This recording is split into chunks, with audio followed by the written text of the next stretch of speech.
Welcome to the Dialed In Angling Podcast.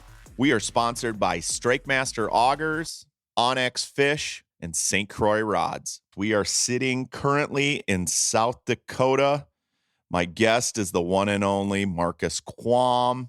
He runs Real Therapy Guide Service. You'll know Marcus. He's the big bearded guy that gives awesome fishing reports on Dialed In Angling each and every week. He's been a great contributor to the show. Marcus, welcome to the Dialed In Angling Podcast, my friend. Good morning.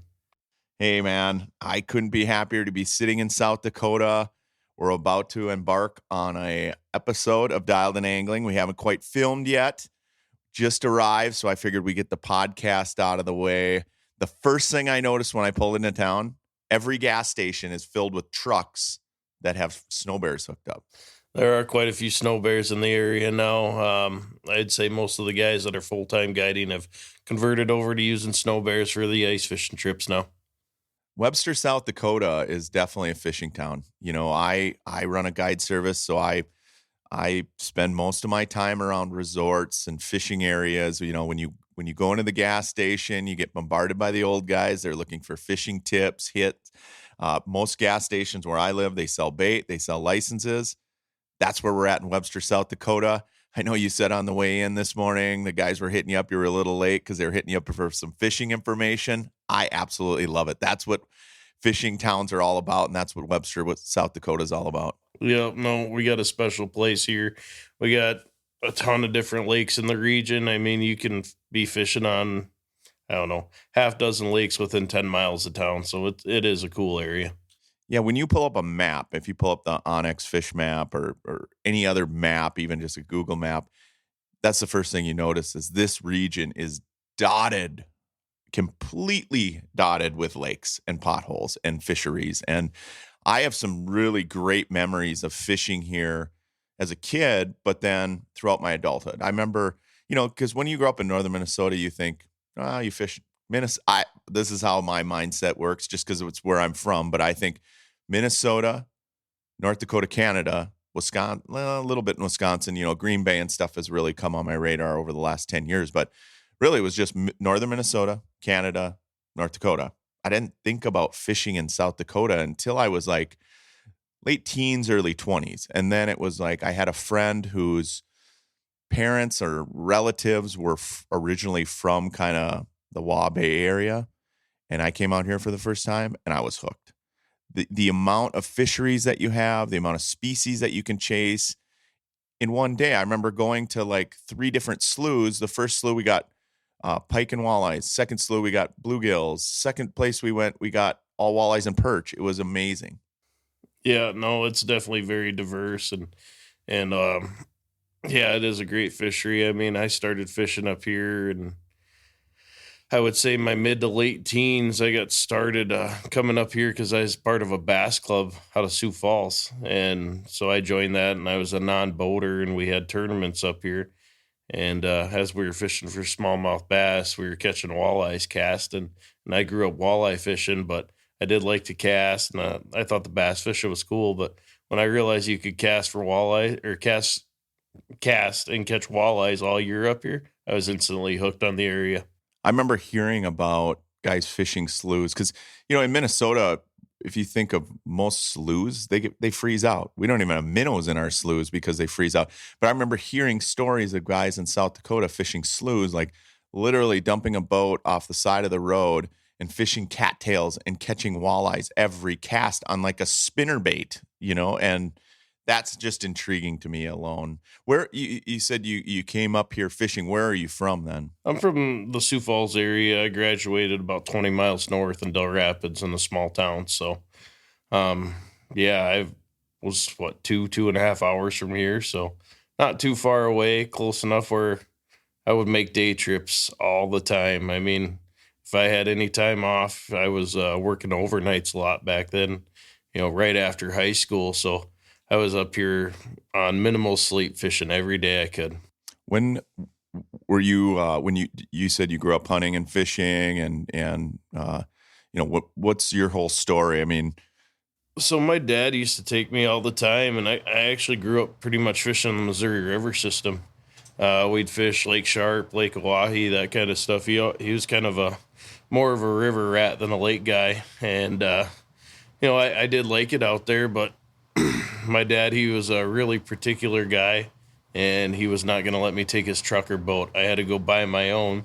So, of course, when you're 15, 16 years old, you can't afford much. So you get a little 16-footer with a 25 horse, and no floor, no live well, and pretty much just what we would call a slough boat up here. So that's what I had. So the Missouri River wasn't quite where I could take my boat. So that's why I ended up coming up here and fishing all the time. Yeah, this Glacial Lakes region. How many lakes do you think? Do you need approximately? I'm not. I mean, I couldn't even tell you. Like, lakes with ramps would be less than lakes with no ramps, Sure. obviously. But I still probably haven't fished everything up here. I mean, I don't fish a new lake every day. You could probably fish a new lake every day for a year or two. You know, from a kid being from northern Minnesota, that I always think like I want to fish all 10,000 or 11,000 lakes that we have. I mean, it's not possible. But I look around here and there's so many that are within close proximity of each other. I mean, we have lakes all over that are half a mile apart, or maybe some of them are across the road, but most of them are a mile down the road, a couple miles down the road. Here it's like you have one on one side of the road, one on the other. I see people all over, like on the drive here, even though it was a little bit dark, I could see wheelhouses and people fishing just off the roads. I can't tell you how excited I am to fish this area. I just remember fishing like multiple sloughs in one day. And, that's not possible anywhere you fish. I mean, Minnesota maybe, but other than that, this area is so rich with different resources. It's incredible. Yeah, and everything cycles and changes at different times. I mean, what was good 10, 15 years ago might not be good now, and it's different and changed, but the consistent part is we still have plenty of water and different places to go, so that helps. Yeah. Yeah. I can relate to that as far as the cyclical nature of fisheries. I always think, oh, this lake got fished out by anglers, but a lot of times I think they just kind of cycle. I don't know that, I always used to think it was fishing pressure that would change a fishery, but I think a lot of them, especially with panfish and perch in particular, are so cyclical. It's like, we've talked on past podcasts here on Dialed In Angling where, I just remember fisheries that were incredible perch fisheries, and it seemed like you could go a lot of places and catch big perch, and then all of a sudden they disappear for a while, and then all of a sudden they start ramping back up again. I think right now, at least where I fish in northern Minnesota, there's a lot of lakes that are just starting to ramp back up again. What's your take on this region as far as perch, walleyes, pike, kind of the state of the state, if you will, of the Glacial Lakes region? Well, I would say like our perch are down a little bit. There's still plenty of them out there, but a lot of these lakes aren't new and fresh like they were. And our state doesn't stock any perch, so we need kind of rising, growing water to do that. And then I'm not a biologist by any means, but I know we need some nice springs and different things to have the eggs hatch and do all that stuff. And since our lakes are pretty fertile and soft, you get a bunch of wind in the spring, well, it'll silt all those eggs over. So, just looking back at the last few springs, we've had some pretty rough weather, a lot of wind, a lot of cold temps, and then also it just, boom, it's warm, so I don't think we've had very good springs the last few years that have been conducive for good spawning. But, it only takes one good year and all of a sudden, boom, a couple more pop up and it's good. So, see, we're seeing that in Minnesota right now because we had that really wet spring. So we're seeing walleye, young of the year perch, really kind of skyrocket right now. I know in a lot of lakes like Mille Lacs, I fish all the time, Winnie, Leech, we're seeing this big emergence because of all of the nutrients that pours into these fisheries once those fish hatch. They need a lot to eat. They eat a lot of zooplankton, things like that. They get a ton of nutrients from that runoff. And like you said, you can have one good perch or prolific spawners. So if you get one good year, I mean, that can carry for 8, 9, 10 years. In addition to perch and walleyes, I know you do a little bit of pan fishing. You don't guide a ton for pan fishing, but there's a lot of good lakes down here for I remember bluegills, but what about crappies? I know I see all this timber around here. It makes me excited about crappie fishing. Yeah, at times. I mean, I would say I would say I've seen some good cycles, and we're at an okay to bad right now. It just depends. Like our state pretty much just stocks walleye and Sure. smallmouth, so we got to rely on Mother Nature to do her part and good weather and that kind of thing. So it's okay. A couple lakes are still good, but I've back in the day, guys talk about Lynn Lake and Waubay being awesome crappie fisheries, and we haven't seen those come back. But you go just a little way south of us here, and Thompson's been on a tear for crappies here for a handful of years, and they get big, like thick fish. They get long, they grow fast. So that's one of those things where we got to hope for some better weather again and hope for a good spawn. Sure. Yeah, I think the state of South Dakota does a fantastic job with stocking. They really do. And North Dakota as well. North Dakota, it seems like these little pothole lakes that I fish out in North Dakota, same thing. They're really well stocked, really well managed. I'm not saying anything against the state of Minnesota. They have a great stocking program. We have 10,000 lakes. They try to manage different lakes, but I've always really like the way that South Dakota and North Dakota go about stocking these fisheries. And it's still amazing to me. It's hard to wrap my brain around some of these shallow water sloughs that don't freeze out. Yeah. Do you know how to explain that to me? I don't. I'm guessing some of them probably might have some natural springs in them or something along that lines where it helps them out. But I honestly don't know because we got a couple lakes that are maybe 6 to 9 foot deep that don't seem to freeze out. No, So, and what's crazy is the fact that you're not that much further south than, let's say, where I live in Minnesota. I mean, you are, but you're not really. I mean, you're almost directly west or maybe a little bit north of the Twin Cities. It's not like you're down in Sioux Falls or, southern South Dakota or northern South Dakota. So it just, for about 25 years, I've always tried to wrap my brain around how these sloughs don't freeze out. And I'm sure there's times that they actually do. yeah. I mean, I think back even a few years ago when we have a lot of snow cover. I guess wind probably helps to keep some of the snow off the sloughs. Yeah. I mean, it's got to be a pretty wet, heavy snow to go straight down out here. Sure. Most of our snow's sideways. So we get a lot of drifts more than we do have snow going straight down with the lack of trees compared to your area. But I would say most time a lot of it gets brushed off and goes to the edges. Every time I get to North Dakota, I'll leave my house and the trees won't even be rustling, and I'll drive just try to I road trip all the time, so I try to power through. Like I'll have a full tank of gas so I can get to the South Dakota border or get to the North Dakota border. When I get to the border, it seems like I got to fill up with gas, got to use the restroom. I can barely open my truck door. It's so windy. It always amazes me. You drive 3.5, 4 hours, 4.5 hours out here, and just the difference in the wind. I love it out here, but the wind, making your living outside and in the outdoors. There's one thing I can put up with 20 below temperatures. I can put up with 90 above heat in the summer, but the wind always drives me nuts, and when it's blowing or ripping like that. Today, actually, I went out to my truck this morning, kind of getting gear out before you got here, and it's nice, man. There's hardly any wind. I mean, it's cold, but there's hardly any wind. I can handle that. Yeah, it's not very often that we have I would say a calm day. I'd say we average at 15, 20 mile an hour around here. Yeah, and I think that's why your guide service, Real Therapy, you guys gravitate towards snow bears, right? I mean, I can see why you would do that. I'm a huge portable guy. Everybody that knows me knows I like to drill holes, move around, hole hop. It's mainly just because I have adult ADD, and when I see fish like on forward-facing sonar, I want to get on top of them, But I can see out here with the wind, the weather, how that could be just the most ideal experience for customers. Yeah, so like right now we have no snow on our ice. So just say you have a 25, 30 mile an hour wind day.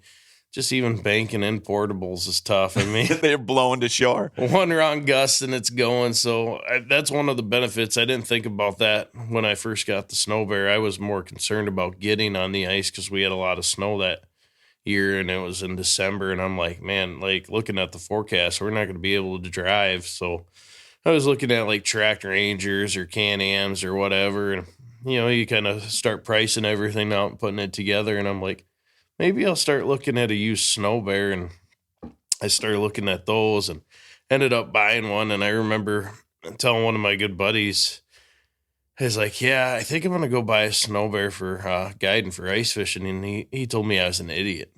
He was like, I don't know how you're going to do that. And I was like, well, if I can't fill it up to have people fish with, I could still use it to drag portables around and rotate people. And then I'll just scout out of it myself or whatever. Well, now we're so busy. We're running, 5, 6, 7, 8 of them a day. And it's really taken off. I mean, the comfort level of a Snow Bear is the way I explain it to people is everything that's tough or sucks about ice fishing is kind of taken away with that machine. Like the coldest you are is going from the truck to the Snow Bear. You just get in it and you drive it like a boat and go fishing. OnX Fish is the best tool I have ever used for finding new lakes to target. Download the app today to get fisheries informations in the state of Minnesota and Wisconsin, along with research tools for serious anglers and beginners alike. Filter lakes by species, trophy only, keeper fish, abundance, or all of the above. Plan which lakes to fish with the app, navigate to the accesses, and once you're there, use the OnX best-in-class weather imagery and fishing hotspots to catch more fish. OnX Fish is a phenomenal tool both on and off the water for discovering new fishing opportunities, many of which you would never known existed. OnX Fish, the app that is changing the game on ice. Right on. That's the cool part is you can leave all your ice fishing gear in there, right? Just like a boat. Yep. Every day I'm always hauling gear. It's nice when we're able to start driving and pull Yetis, and then you can keep things in there. Full disclosure, I used to run Snow Bear, so I know what it's like to keep your fishing stuff all in one spot. It's really convenient. Super nice to do that. I look at guiding almost like farming because on a wet year when it's really wet, all of a sudden you see all the farmers with track machines. We're kind of like that too. When we get a ton of snow, all the guides, they need track machines. So they have tracks on their trucks. They have tracks on their Rangers. They buy Snow Bears. Things start to get converted with skis. They're pulling wheelhouses around with skis.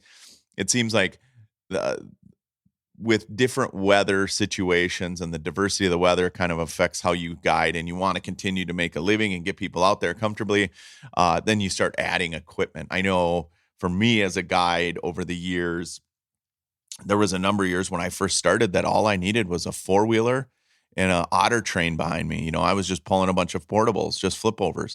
And it's changed so much in the sense where then there was years I needed snowmobiles and track machines. Like then there was years where even heavy track machines you couldn't get out because you could only get on snowmobiles. So, I bought a bunch of sleds, and like it just seems like you're always adding equipment to better your situation. Kind of like farming. That's how I always look at it. Yep. No, it's definitely like there's not one machine that works perfect all the time, but the Snow Bear is the closest I found for us out here. Well, and obviously, a lot of other people are gravitating towards that as well. It's been a while since I fished in a Snow Bear, so I'm looking forward to getting out there with you, seeing how you do it and how you go about finding fish, looking for fish. And that's what this episode is going to be all about is, how you kind of go about guiding each day. That's what I love about Dialed In Angling is not only do I get to fish with, people that I want to fish with, but I also get to see their experiences as well. I know as a guide for me of 20 years of ice guiding and guiding open water, I was always a teacher. I'd always try to teach people.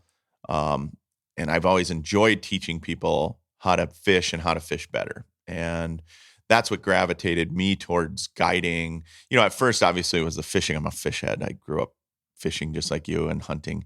But when you get past that, then it's the teaching part of it.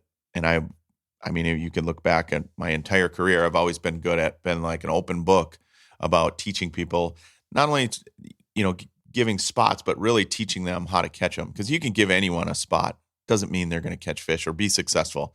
I always tell people that the biggest thing about fish, I can give you a spot, but you know what? There's two things they do. And one of them's swimming. They can move off that spot just as quickly. So spots don't always do it for people. It and make people successful. It's better to teach.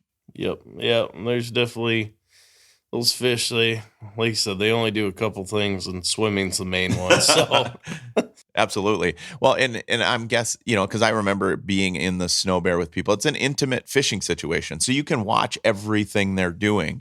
You see how they're jigging, you see what their cadence is, you see what type of line species they're using. And so you can jump on it much quicker than you can if I'm, hole hopping with them or they're out in a portable on their own. yeah. Yeah. No, it definitely helps being in there with the people, because it's just like being in the boat with somebody, right? Like, Yeah. you're right there. You're able to tweak things, help them switch out. When we were doing portables, I remember like making sure there's a couple extra jigs there or this or that if they needed a switch or another rod. But in the snow bear, like, you're there to help them do it right now.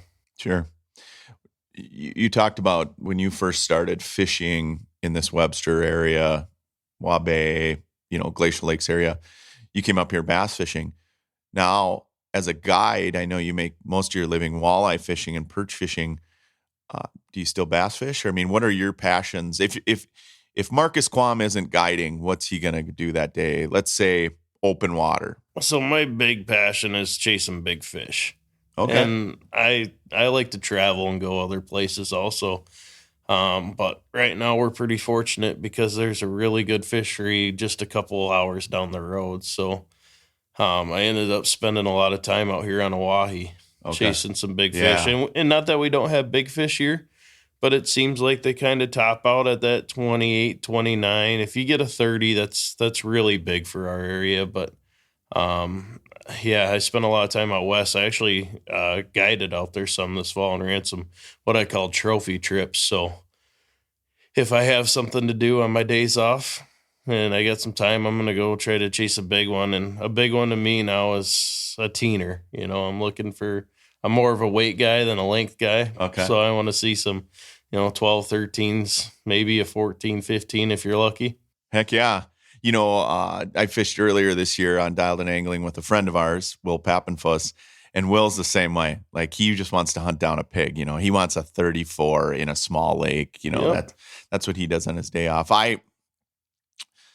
Me as a fishing guide, I'm kind of like you guys. I am intrigued by big fish, and I'll chase big fish. But when I get a day off, I want to do something other than what I've been doing for the last week. So, ice guiding, for example, if I've been fishing walleyes and perch for a month straight, my first day off, if I'm going fishing, I'm going pan fishing. I want to catch crappies and bluegills. I don't care necessarily. Certainly I'm going to try to go after quality panfish, Yep. but I don't have a problem with going to just a lake that's loaded with bluegills and crappies and catching some for the fish fry and just doing a fish fry at night with my kids or something. I was talking to Joel Nelson a couple weeks ago from Onyx Fish, and we were talking about having a well-rounded fishing experience in the sense where,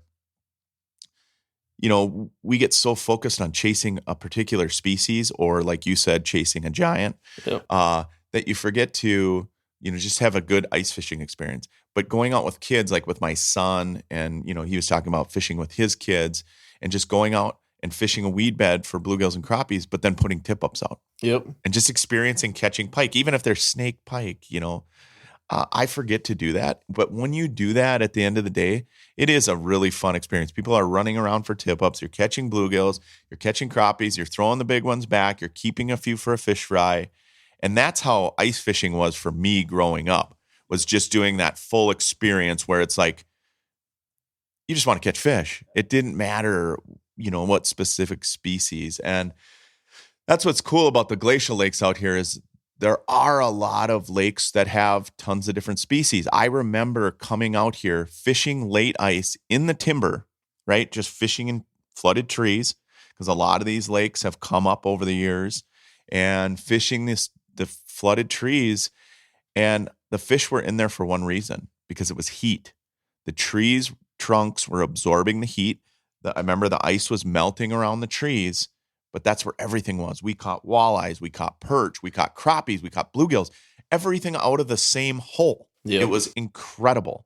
And so South Dakota to me is the well-rounded fishing experience. Yeah, it is. I mean, I can relate to what you say. Sometimes I take my days for granted, right?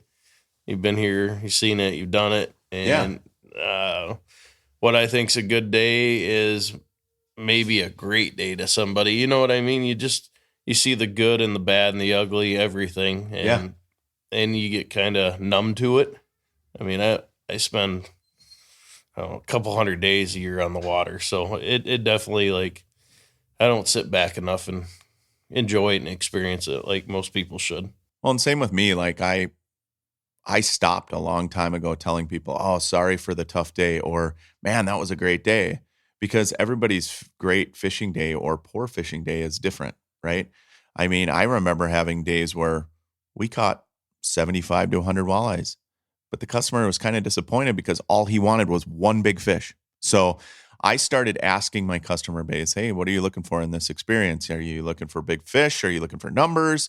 Are you looking to take a few fish home? Do you want to keep any fish?" The number one thing I always ask people in the beginning of a guide trip, do you want to keep any? Because some people don't want to keep fish. Some people don't eat fish. They just want the experience. And so I try to feel my customers out. And then at the end of the day, I don't lean one way or the other. And I used to get really down on myself if I had a bad day. It'd be mid to late January, February, and I'm chasing walleyes and I'm beating my head against the ice, working my tail off, trying to put myself on fish. And some of those days you just can't put them on the ice. You get a few morning and evening, these peak feeding periods, and then you're just grinding all day. And I used to go home and it used to drive me absolutely bonkers. I try not to let those days bother me anymore. I know I have way more good days than I do bad. And so I don't get too high or too low. I know with guiding and when you're doing it every single day, you can, you kind of get into that routine where, like you said, you sort of get numb. I try not to do that. I try to have a unique experience for everybody every single day that I go out, and even if the weather's throwing you a curveball and it's 30 below and you can't move around as much as you can, I still try to maximize the fishing experience that I can. And I have to say, that's one cool thing about being out here. And I'm excited to get in the snow bear with you because it is a cool fishing experience. It's unique. I'm just excited that we're able to fish this winter. Yeah. I mean, after having a winter like last year with really poor ice conditions, it makes a guy probably a little bit more, what do I want to say, thankful, grateful, whatever, for just having some good ice to get out on. Because that's a killer for you when you're not able to get out there and do it. I mean, it's worse than having a bad day. You know what I mean? You got a pit in your stomach just trying to figure out what to do. At least now you can go fish. If it's a bad day, you just drive on and drill another hole and keep looking.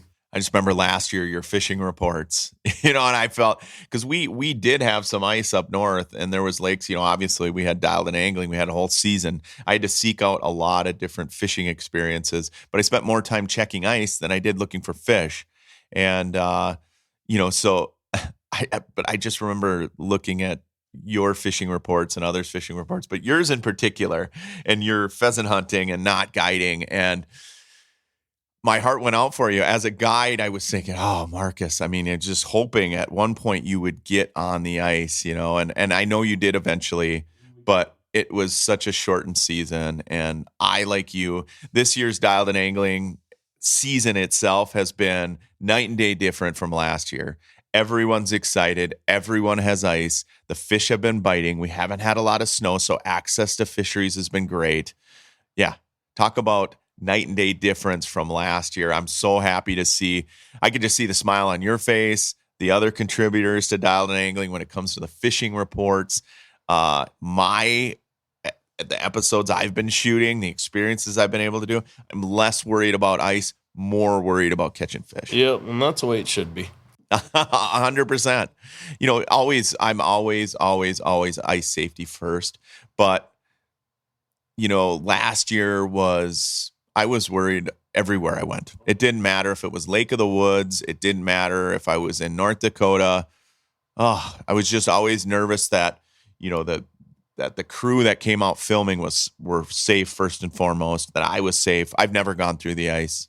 Never, ever. I mean, I told Bill Shirk this. Late ice, I've fallen through it by the shoreline carrying stuff, but I've never gone through the ice. Have you? No, I haven't.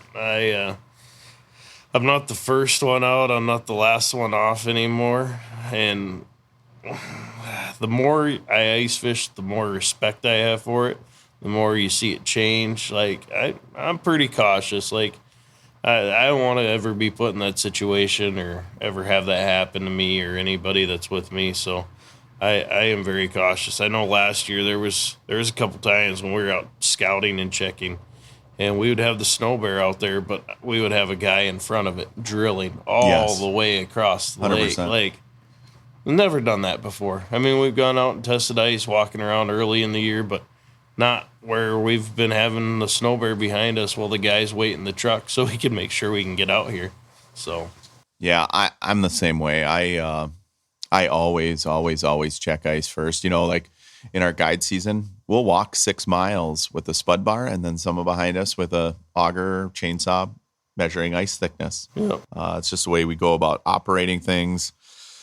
I'm like you. The older I get, the more respect I have for Mother Nature. I don't take risks. I see people, posting videos of catching fish on 2 inches of ice.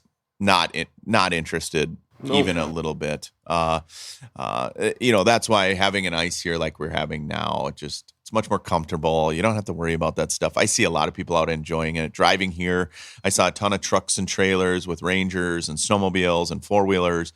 People are getting after it, man. Yeah, they are. After the Christmas holiday, after the New Year's, for a lot of people, ice fishing doesn't start till after Christmas or after New Year's. It seems like once they get through the holidays, they're able to kind of, they're done with family obligations and now they're ready to fish. And that's very apparent because pulling into the gas stations this morning, I see, trucks and trailers and people are ready to come out and fish. Yep. I know most of our guiding starts right after Christmas, so we might check it a little bit before, but everybody that kind of helps me is not right from Webster here. So everybody's got to go home to Christmas and families and that kind of stuff too. So we kind of, a couple of us might be out and checking it, but we wait till about Christmas. When with the snow bears, we like 10, 11 inches ice if we can get it. So, okay. Let me dive into that a little bit. Real Therapy Guide Service, that's yours. You got Snow Bear. You have how many guides working for you or working with you? I'm sure you have a network of guys. Yeah, I got 7 guys, 8 guys that kind of help. Perfect. I can sub out and different stuff. So, I mean, and a lot of these guys have been fishing with me for quite a few years now, and helping me out, which is a good thing. The Dialed In Angling podcast is brought to you by St. Croix Rods, handcrafting the best rods on earth for an elevated angling experience since 1948. St. Croix rods are truly a world-class brand that has earned the respect and admirations of anglers across the planet. I trust St. Croix rods, and you should too. Check them out at stcroixrods.com. That's great to have a network of friends. I know just personally as a guide, I lean on my buds a lot. They lean on me, whether they're fishing tournaments somewhere, they know I've been fishing those destinations, or if they're, they got a guide trip coming up, they'll ask me, hey, what are you finding? But then they reciprocate. I always lean on the guys that reciprocate. I never, we all have those friends that want information, but they don't give anything back.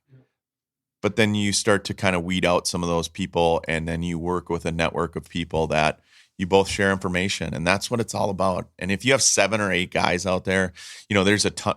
We've talked about the amount of lakes around here. You need that. You need that support group.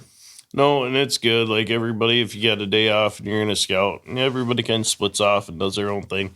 Even if you don't catch anything, you're still putting a piece of the puzzle together, Yeah, scouting. I mean, I can tell you so many days where, it was less about putting fish on the ice and just looking and checking, checking spots away from your icons. As a guide, I get kind of looped into, just checking the same icons on the same bodies of water to see if the fish are there, because I've accumulated so many. So you kind of have to check those boxes first before you can move on.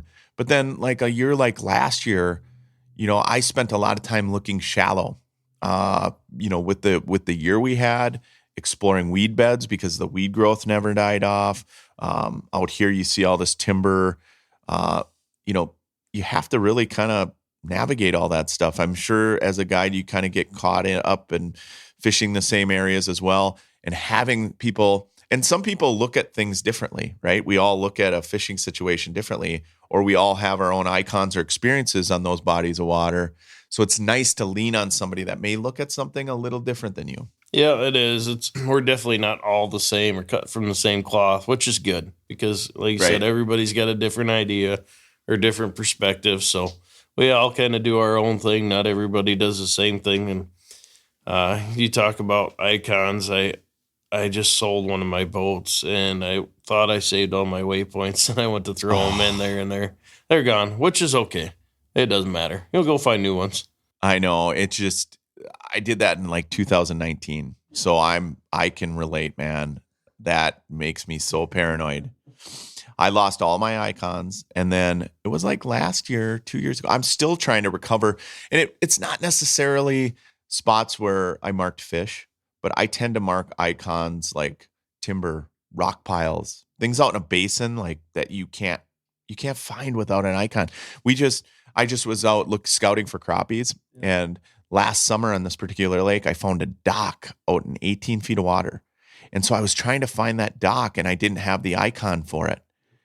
Your mind plays tricks. I'm pretty sharp when it comes to spots because I still am a little bit old school where I'll kind of line up things on the shoreline when I lay down an icon. I mean, that's pretty rare for our day and age. Our dads and grandpas used to do that stuff, but I still kind of can relate to the shoreline of where I was at.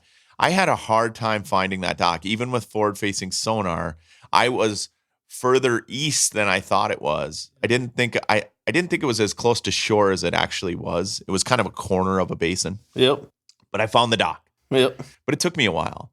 And of course, then I put that icon back on there. And it's things like that you lose that you bum out about.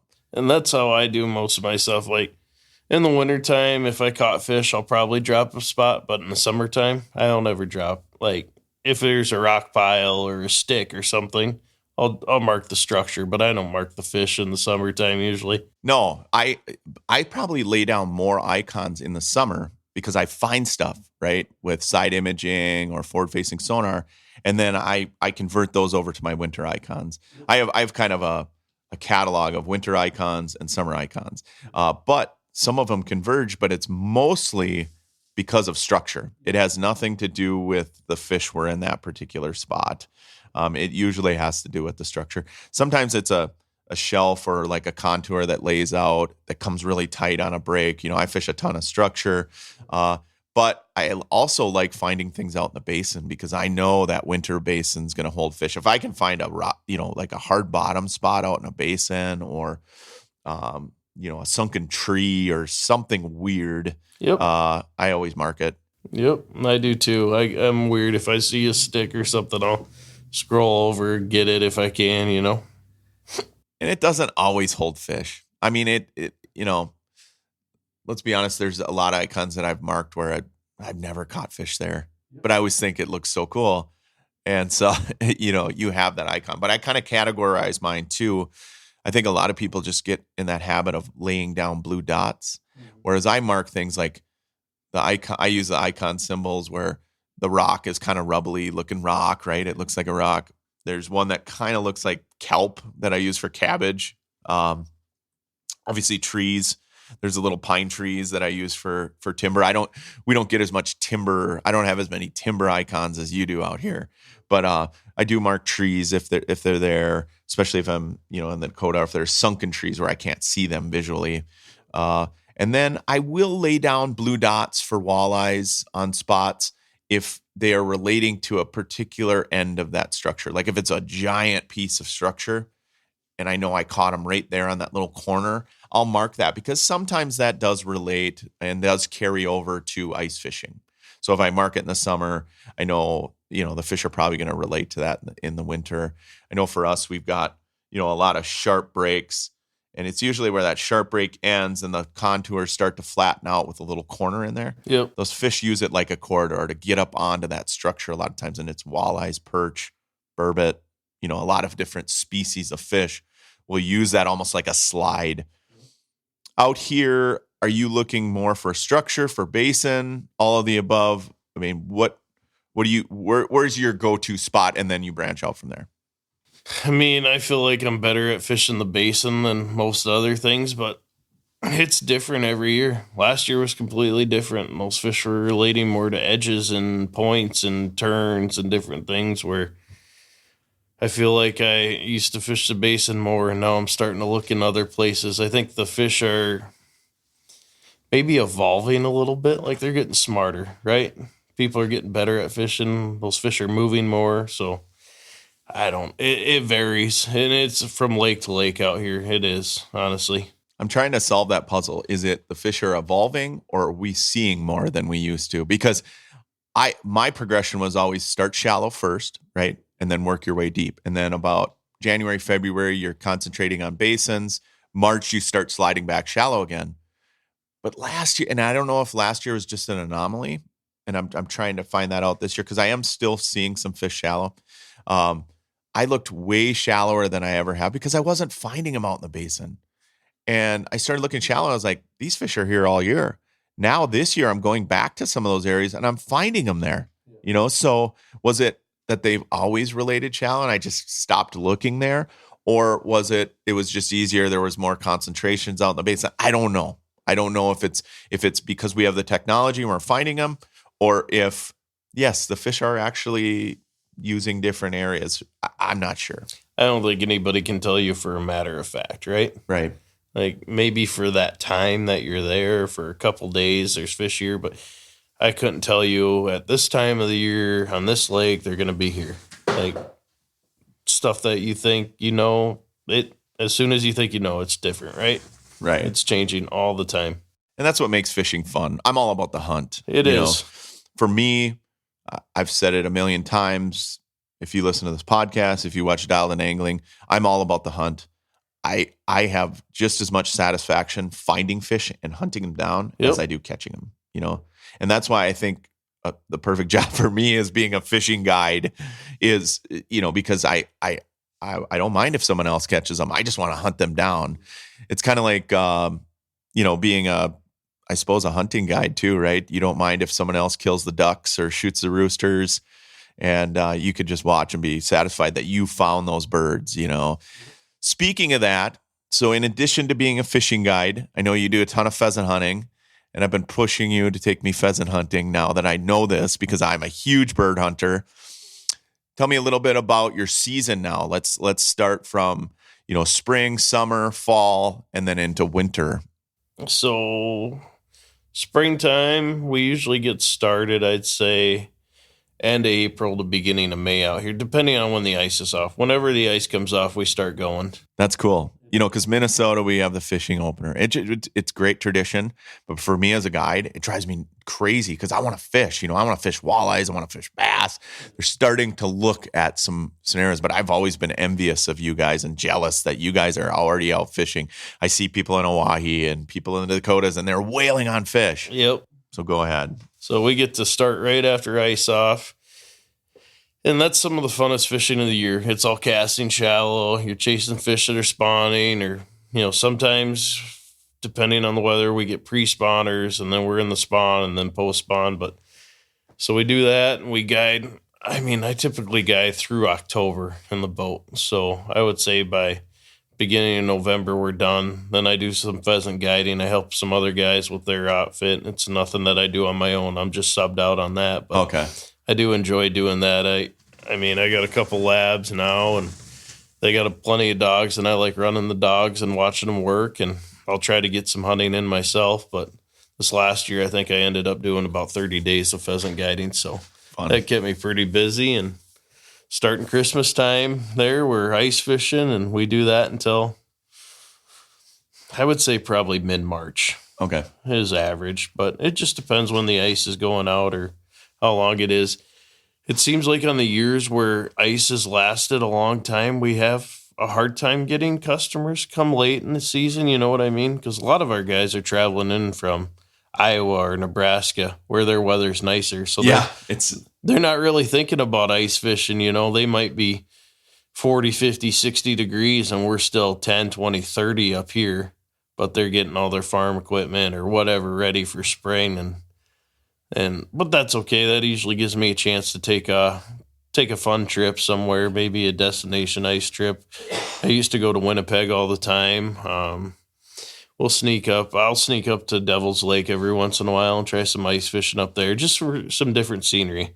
Like I don't think any place might be better than where I'm at, but I just like to go see some different scenery, hop on the road, go check something out. And usually I get a spring trip in the boat somewhere, whether it be Rainy River or Lake Erie or whatever. I've been to Green Bay. It doesn't matter. I just like to go somewhere different and just check it out. Yeah, I'm the same way. Even though late ice is really great fishing, and I do some late ice trips. I do some guiding late ice. It seems like people's mindsets, they're gearing towards spring, just like me. Yep. And I can't wait to get in the boat. Yep. Come late March, April, I'm thinking Rainy River, Green Bay, somewhere where I can cast. I usually like to go somewhere warm, even snook fishing in Florida or somewhere fishing reds in Texas. I did that one year. I like to go somewhere where I can cast. I've been ice fishing all winter. I'm ready to change it up. I think most fish heads and most outdoors people like us, we like that season change. That's why people say, how do you live up in Minnesota in the winter? How do you live in South Dakota in the winter? It's brutal. I love it. I love the winter. I love the season change. But come spring, I am totally ready to get in the boat. And so I've been jealous of you guys too out here because I see, people in boats and your ice out is way quick. For some reason, it's just so much faster than ours. Maybe it's the heat around the landmass. I don't know what it is, but it always seems like you guys have ice out, 2 weeks before us and we're still on the ice and you guys are out in the boats posting pictures. And at that point, I'm super jealous, And the fact that you can fish year round, and chase species year round. For us, we're kind of handcuffed where walleye season closes at the end of February and then it doesn't open till May 15th. And I'm used to that because I've been doing that my whole life. But I'm jealous of South Dakota or even like Green Bay. As soon as it's open, they're out walleye fishing and they're catching giants, So I try to make that happen as quick as possible. So I'm like you. With the season change, man, that's where I'm going. Let me get back just a touch on bird hunting. You said, you love watching the dogs work. I'm the same way I'm kind of like what I am with fishing as far as, hunting down fish. I like the hunt of the fishing. I like to watch the dogs. 1,000% of bird hunting to me is watching the dogs work and watching, the dogs perform and find birds. I've always wanted to kind of pheasant guide a little bit. Never done it. I've never guided any hunting, but I have taken plenty of people out hunting that don't have dogs, and I enjoy that experience. I know this fall I was out before we shot the Devil's Lake episode, I was pheasant hunting in western South Dakota, and we were hunting with a group, and a lot of the group had some younger kids and stuff that didn't have dogs, and the joy of my dog pointing out a bird, them flushing it, killing the bird, my dog retrieving the bird and bringing it to them, and just the joy on their face of getting that bird from that dog and them watching the dogs. It was really cool. It is. It's fun. The place I help, it's all wild birds, so we're not a preserve. So some days we're walking a little bit more than that's fun though. What somebody would like or want, but I mean, they're wild birds. They're just like fish. They're wild animals. Like, weather dictates everything of where they're going to be, whether it's in the food or the cover and all that stuff. So, no, it's a challenge. Some days it's interesting, it's fun, but it's amazing to watch these dogs and what they can do. And like, even if you get one that's a runner that somebody shot, like there's some really good dogs out there, not just mine in particular, but some of the guys that I help guide for and work with, like there's some of those dogs are just machines. Yeah. And it's the Super Bowl for those dogs every day. That's all they care about. At least my black one. She's a great house dog and good at home, but she only cares about getting a bird and eating, really. That's all she wants to do. They all have their like specialties, if you will. Some of them are great pointers. Some of them are great retrievers. Some of them love hunting down birds. My dog in particular, there's other dogs that have better noses or whatever. Yeah. But she's a great all-around bird dog. But her favorite thing to do in the world is blind retrieves. Yeah. If someone knocks down a bird that we can't find and you say dead bird, that command to her is like a light switch. I mean, that's what she lives for. And I always feel obligated to them. You know, you only get a certain amount of time on this planet to go out with them. And, I try to get out as much as possible. Before I came down here, I did a little bit of grouse hunting, just trying to get in a couple last trips before, the season's over in Minnesota. But yeah, I live for that. That's great to hear that you're sportsmen's like me. You love hunting and fishing. It's so cool. Our stories are really parallel in that sense. Man, I want to wrap this up because I want to go fishing. Usually we do the podcast after we're done fishing. We did a reverse roll this week. What can we expect out ice fishing today? What you're just getting rolling on your guide season. I don't want to tease out everything. I don't want you to kind of spoil everything for the listeners. But if someone's just coming to South Dakota right now, what kind of fishing are you experiencing? The fishing's been pretty good. I would say it seems like the schools of fish are like all mixed together for size ranges right now. Like you're going to get some nice ones mixed in with a lot of small ones. It just kind of seems like they're all congregated together right now. Sure. But that leaves plenty of hook sets, and watching your flasher blow up with the perch school or whatever, I mean, it's been fun right now. So the schools seem like they're fairly big, but there's a lot of mixed sizes of fish, catching them in various depths. It's kind of all over the board, but it's been good. Perfect. I'm looking forward to it, man. I like hook sets. I'm not gonna lie to you. If we could go out and catch a bunch of fish, that makes my trip. And so I'm excited to fish in a snow bear again. It's been a long time since I fished out of a snow bear. It's been a long time since I fished South Dakota. Marcus, I appreciate everything you do for Dialed In Angling. I cannot wait to fish with you. If people want to get a hold of you, it's Real Therapy Guide Service, Marcus Quam, Webster, South Dakota. We are here for Dialed In Angling. We're going to bring you a great episode. As always, I'm your host, Tony Roach. Until next week, this has been Dialed In Angling Podcast. Good luck fishing, everybody. Thank you, Marcus. Thanks.